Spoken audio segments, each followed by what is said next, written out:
Salut, aujourd'hui nous allons faire la review de la Mizuno Wave Rider 19 pour vélo finnois. Voici cette magnifique chaussure. Donc, bon, je viens de... Elle était neuve il y a 2 minutes, mais... Voilà, on commence par donc le look. Franchement, de prime abord, elle paraît elle est assez jolie. Moi, ça me plaît assez bien. Assez dynamique. Pas de couture, pas trop de couture apparente sur l'extérieur, sauf ici sur le devant pour protéger l'avant de la chaussure. Des lacets standards. Une semelle assez simple, je dirais. Assez simple, souple à l'avant et plutôt rigide là au milieu. Avec la signature de la Wave Rider, c'est le trou qui traverse la semelle. Donc bon, visuellement elle est assez jolie. La languette assez rembourrée.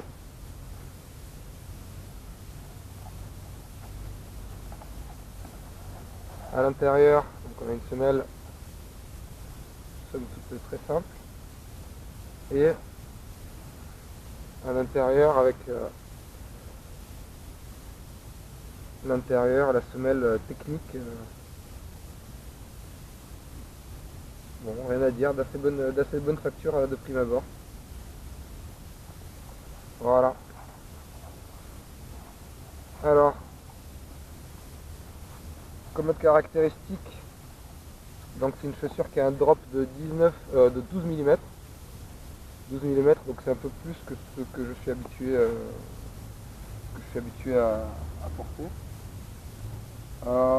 Je l'ai pesé à... Celle-ci c'est une taille 44 qui pèse 292 grammes. Donc voilà, autour des 280 grammes en taille, un peu moins de 280 grammes en taille 42. Voilà, donc je vais aller la tester. Je vais faire un parcours route, un peu de route, un peu de chemin, et je vais mettre un peu de fractionné au milieu. Quant à moi, juste pour présenter un peu mon profil de coureur, je suis un homme, je fais 80 kg, foulée plutôt neutre, et donc je fais moins de 3 heures en marathon, 1h23 au semi et un peu moins de 37 minutes au 10 km. Voilà. Et d'habitude je m'entraîne avec des New Balance V890. Donc on va voir ce que ça donne et je vous retrouve après.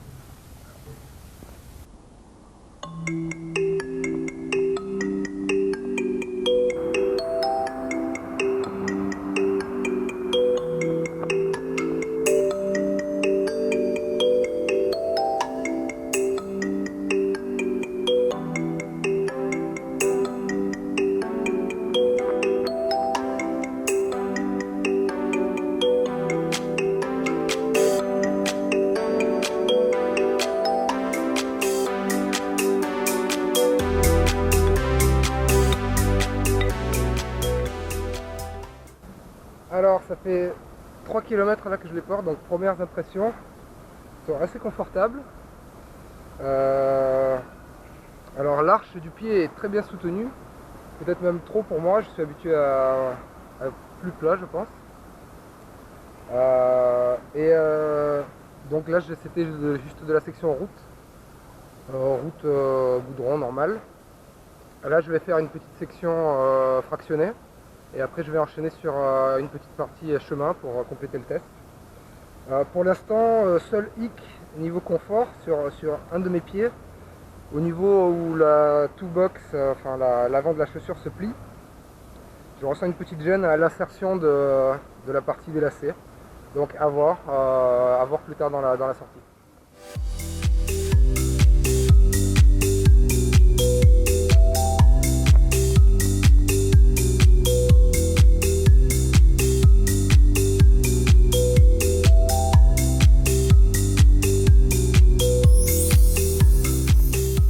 terminer une petite séance une petite série de fractionnés.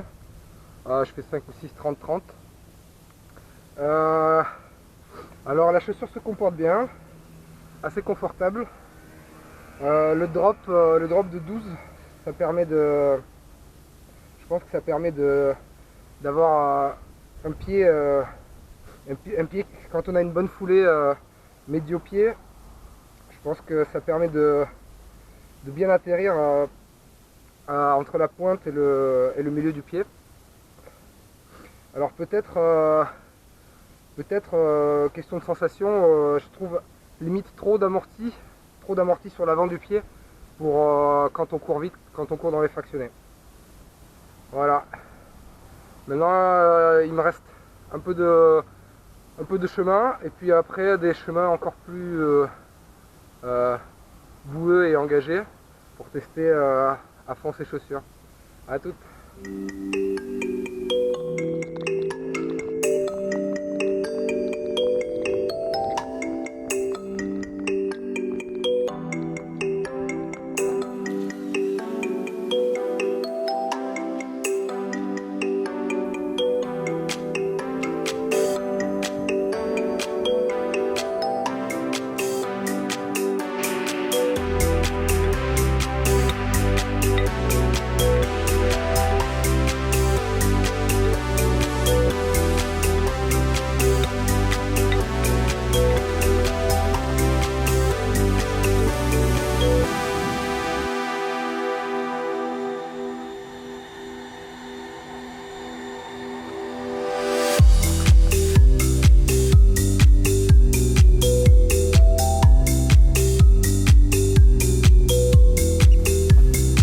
Voilà, le retour. Alors, voilà, j'ai fait 14 km en 1 heure avec des parcours variés. 155 de moyenne de pulsation, donc une séance au seuil et avec un petit peu de fractionné pour tester au milieu. Alors, qu'est-ce que je peux dire sur cette chaussure?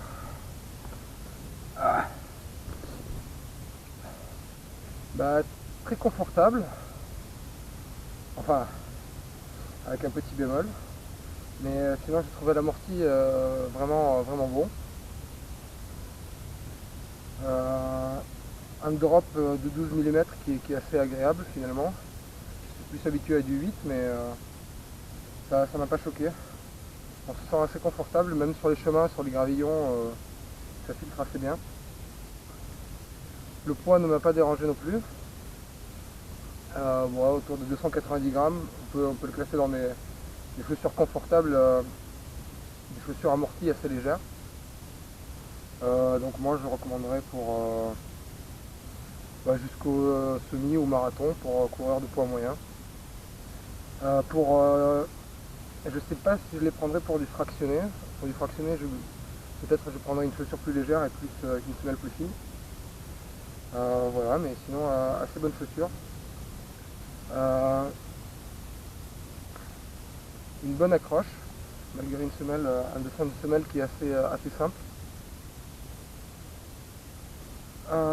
Alors, le seul bémol que j'ai eu donc sur cette chaussure, c'est ici au niveau de l'avant de la chaussure.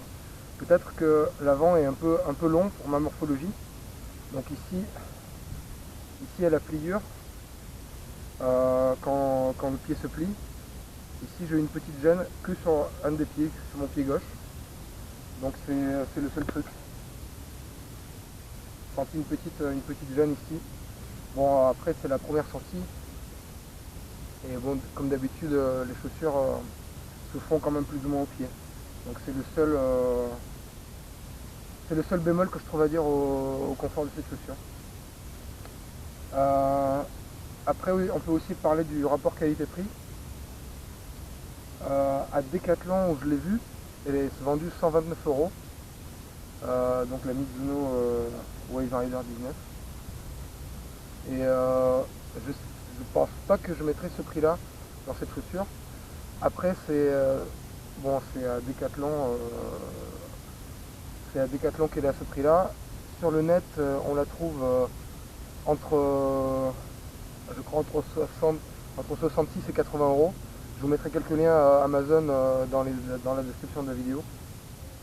Et ce sont des liens affiliés, donc si vous achetez des chaussures, je toucherai une commission dessus, je tiens à vous le dire. Donc bon, à 130 euros, je pense que je passerai mon chemin.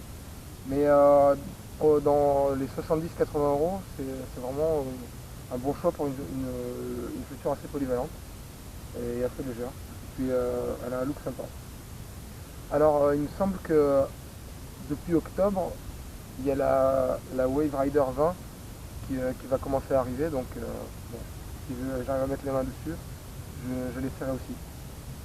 Voilà, j'espère que ça vous a plu. Laissez-moi des commentaires. Et abonnez-vous à ma chaîne. A plus.